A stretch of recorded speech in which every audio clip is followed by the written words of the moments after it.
We have been taking a look at some of these people that tell or fill that most beautiful story that we love. We started Advent season taking a look at the genealogy of Jesus. We read all of those names. Well, we didn't actually get it all read, but we read a lot of them. We read through some of that genealogy that begins Matthew's gospel, and hear all of those people. And we took a look at some of the most unusual people, the most unexpected people that we might find in Jesus' lineage. And we found that God comes into a broken and hurting world to save it, and comes through a lineage that is not perfect, but is filled with broken and hurting people. And so we find that perhaps even through us, God comes into this world to be a blessing and to fulfill promises. Last week, we took a look at Zechariah. And Zechariah was a man who knew what it meant to wait. He knew what it meant to wait personally, in his personal life, in his professional life. He had waited a long time to get the opportunity to go into the temple and say the prayers on behalf of the people. And he waited personally in his own life because he and his wife Elizabeth had never had children, and they had waited all those years for that to happen, and it didn't. And he knew what it meant to be a part of a people who knew how to wait, waiting for the Messiah. For 400 years, they had been waiting for the fulfillment of the prophecy that the Messiah would come and save the people. And we learned that waiting can be a holy place. Not an empty place, but a holy place. As we remember that God isn't just there in the point of fulfillment or bringing about the very thing that we want, but God is in the time in between. And I gave you an assignment to practice to practice waiting, to do some Advent work of putting yourself in the place of waiting and seeing what kind of experience you have, and will you enter into that time of prayer. And I even challenge you to maybe take the longest line at the grocery store when you go to checkout. Did anyone do that? Okay, well, we had a couple takers and some very audible no takers. So may God find you another opportunity to practice your waiting. So, yeah. But today we come to the character that is probably the most well-known, the most central of characters of Christmas, and that is Mary.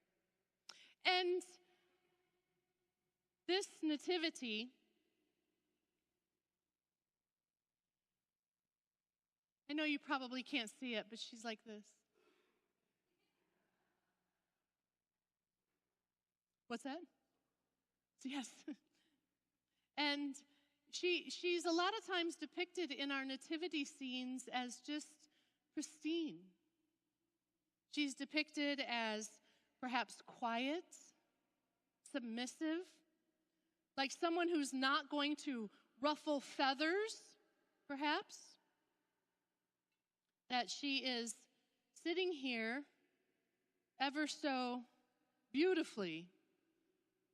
A lot of times her clothes are depicted in light blue. And she seems very put together in all of the nativity scenes that I see. I mean, I've given birth.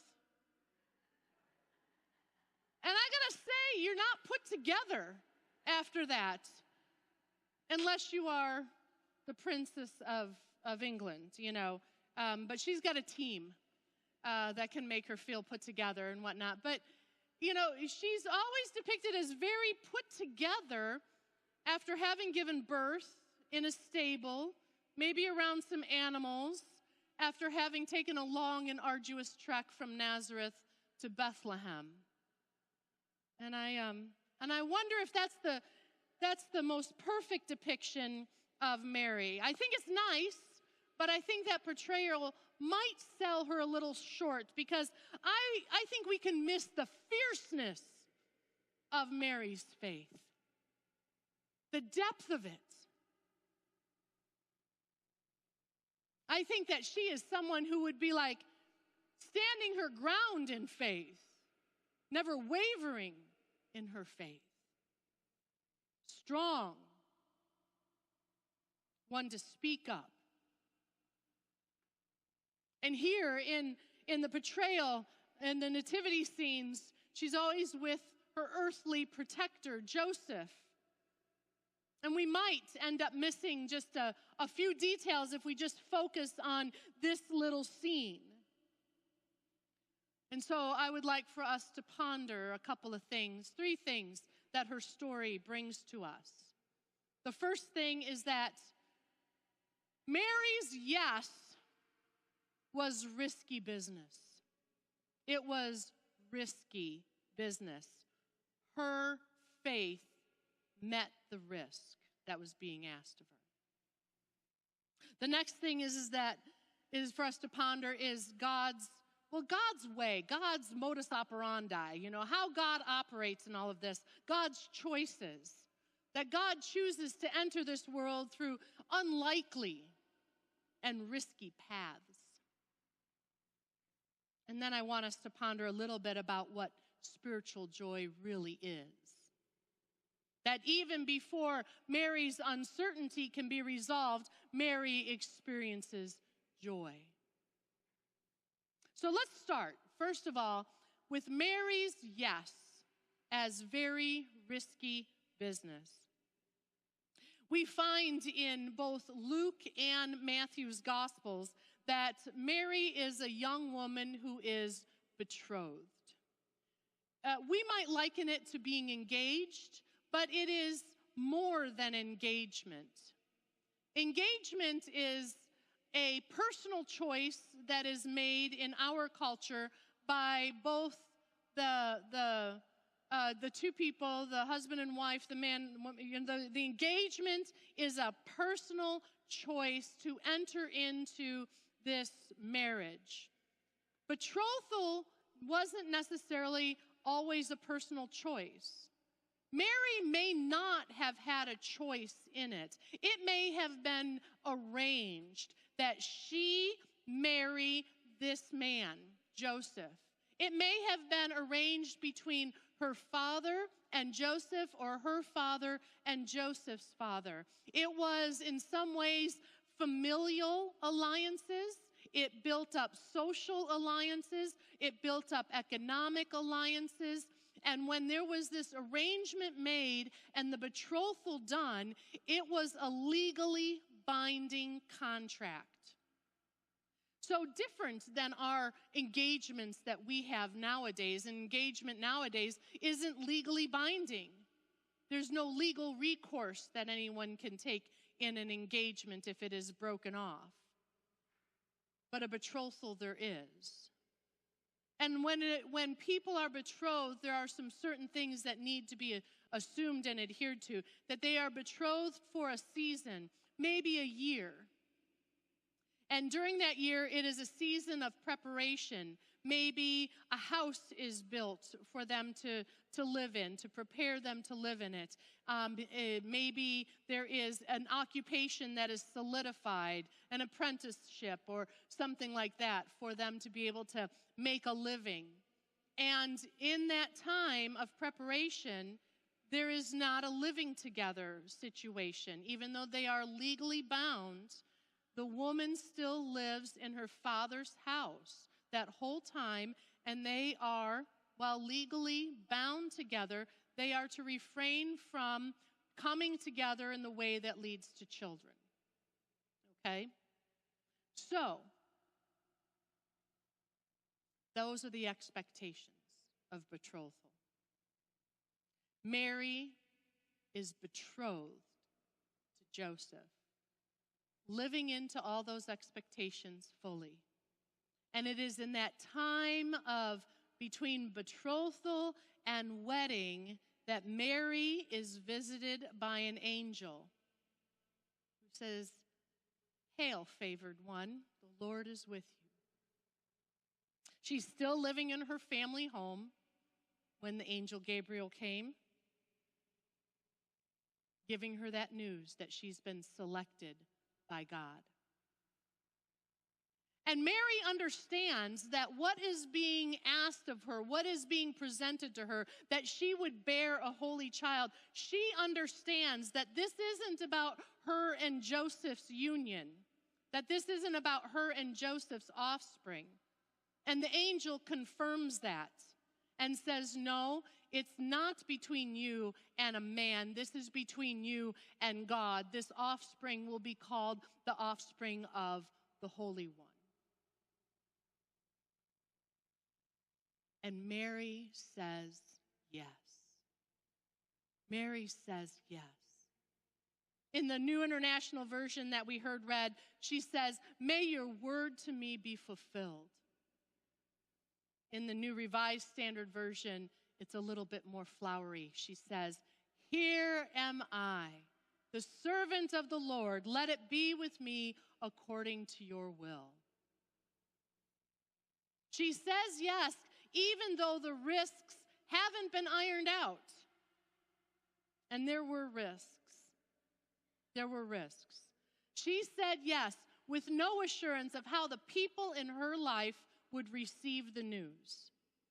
So imagine, if you will, you're Mary. You've said yes, absolutely, not a problem. I'll bear God's son. And then you go to your family. You go to your father and your mother. You go to Joseph. You go to the people in Nazareth who watched you grow up. And you say, "I was visited by an angel who said I'm going to bear the Son of God.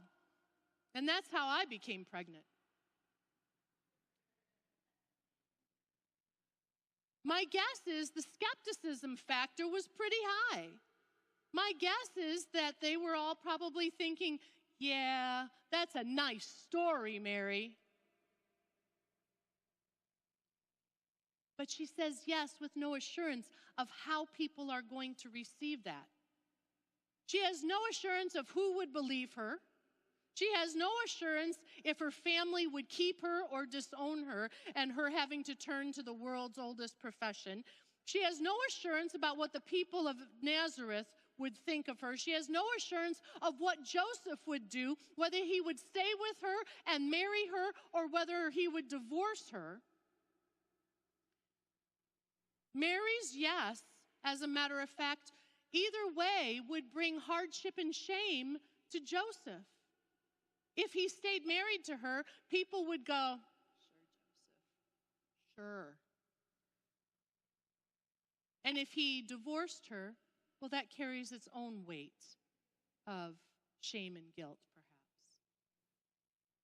Her yes was affecting Joseph directly. We'll get to Joseph next week. And in her yes, she not only risked shame in her society, isolation from family, from Joseph, and misunderstanding, she also risked death.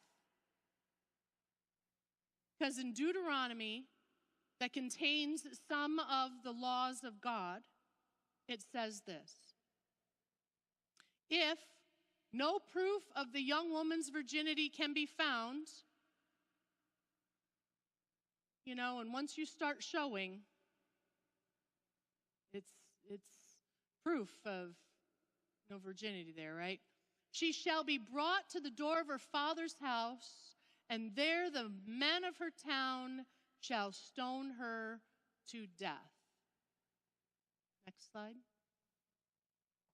"She has done an outrageous thing in Israel by being promiscuous while still in her father's house.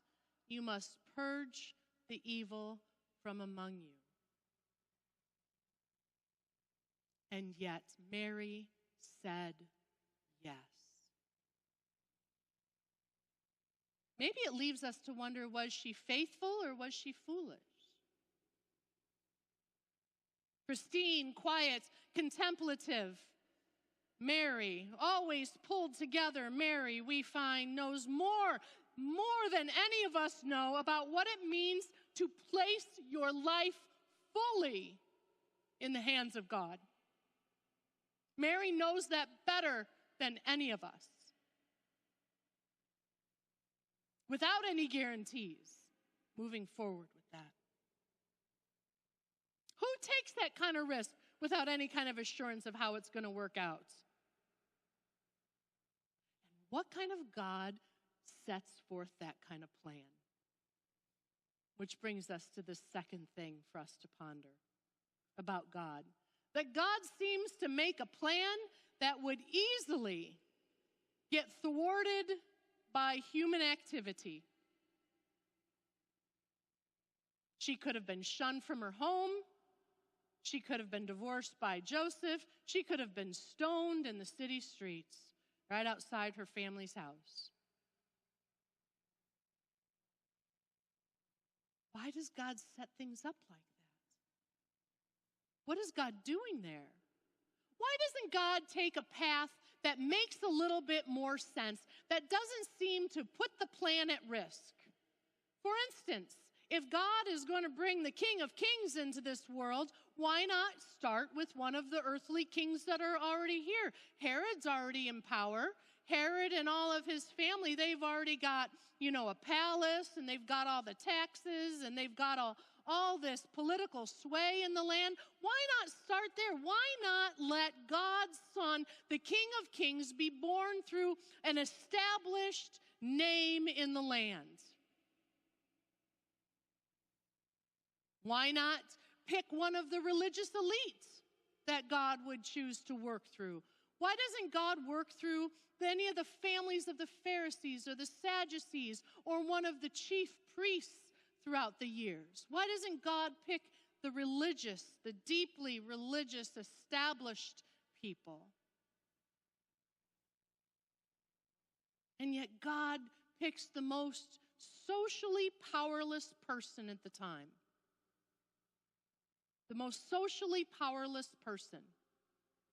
A young, betrothed peasant woman from Nazareth.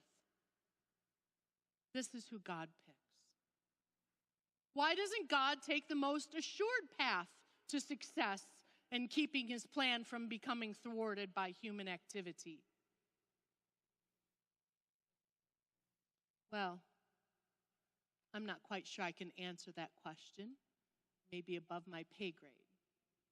But I do see that God does do this a lot. That God works through some of the most unlikely people. That this is how God operates. And what happens is that as God operates that way, we see God's hand at work, not human hands at work.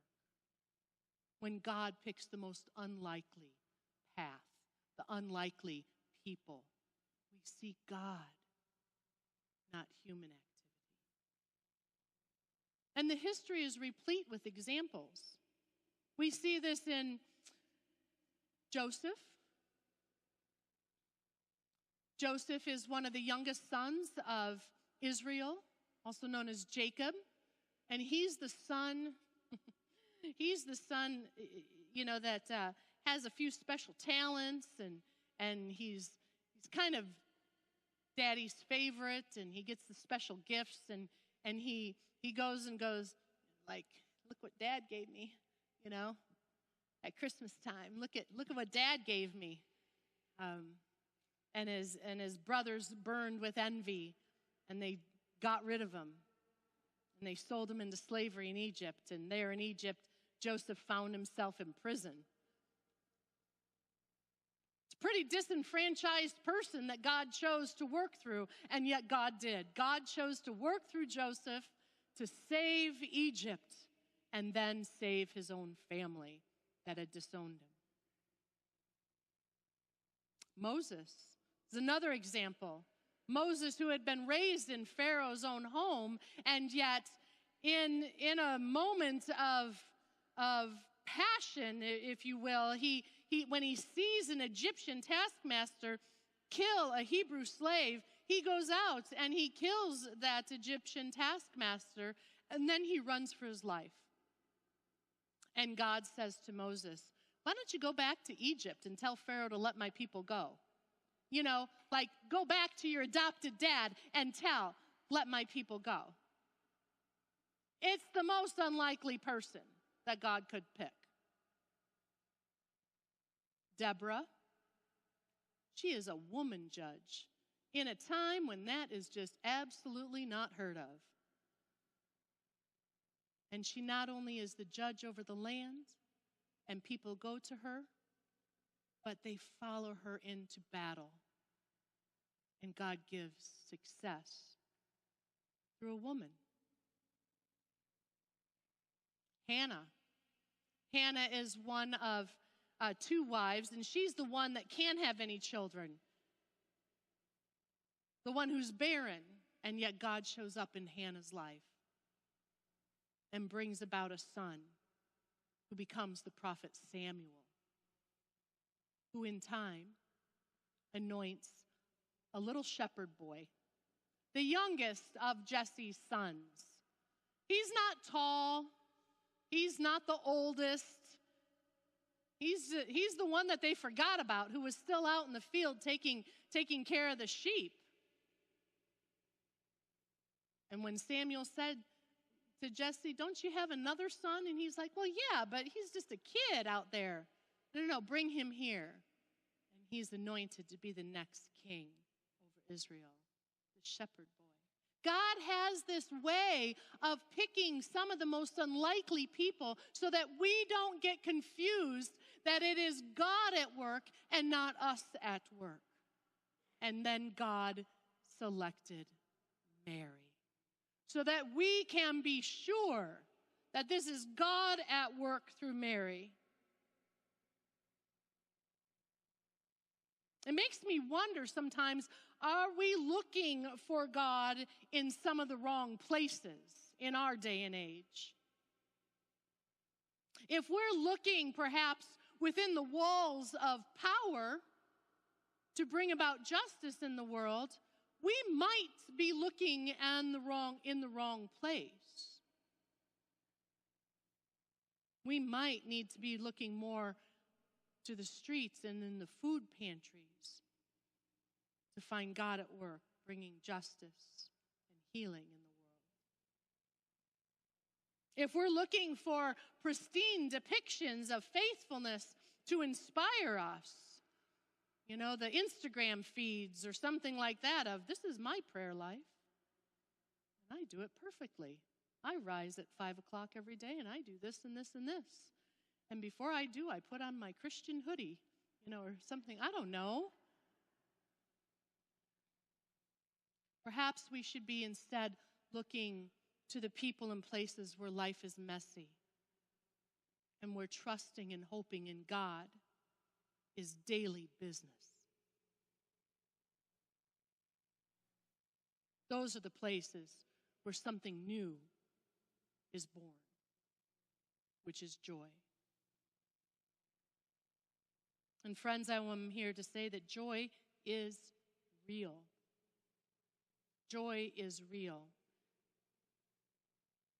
Joy was real for Mary even before everything was figured out and resolved. Joy was real for Mary before she experienced certainty that she was going to be okay. For Mary, joy was the certainty of what God was doing, even within the uncertainty of what people might do.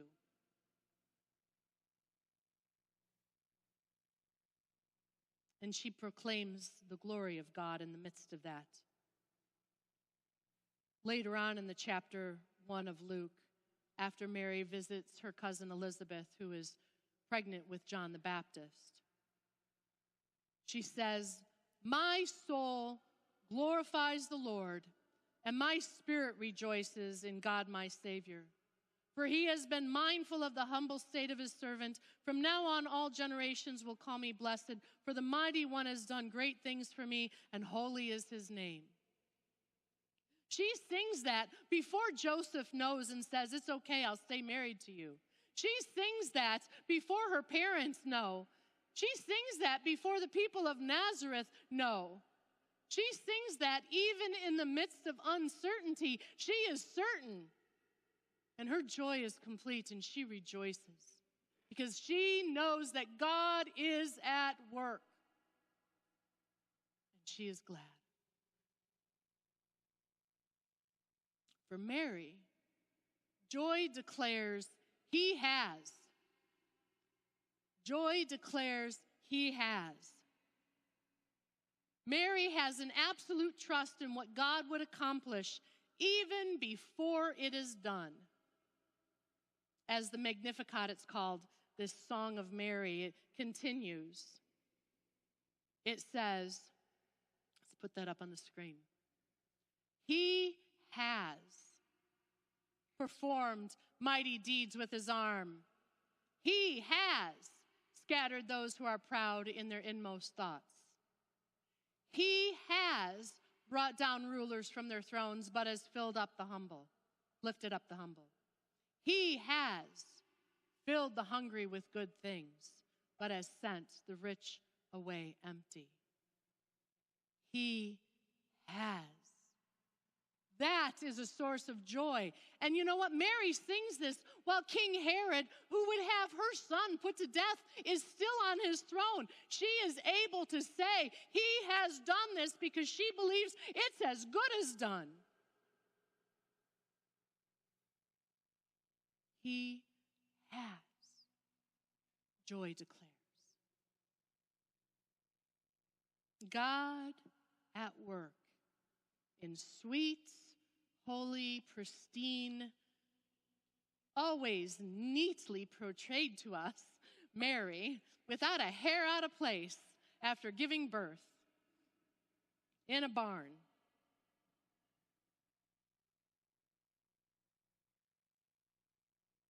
Yeah, fiercely faithful Mary.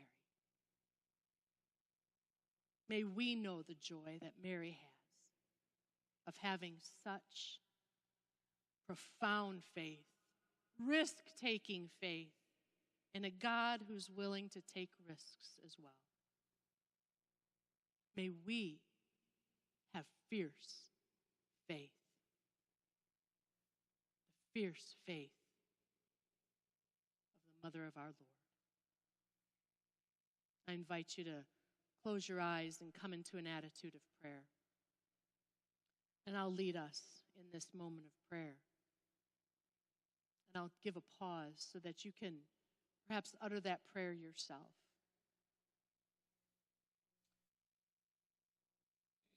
Let us pray. Holy God, I too am Mary. I have been chosen to carry the good news of your Son, Jesus, in this world. It might be risky to believe and to bear that message in this world, for this world so enjoys judgment and war and hatred. Help me hear what you are calling me to do. And then give me the courage to say like Mary, may your word be fulfilled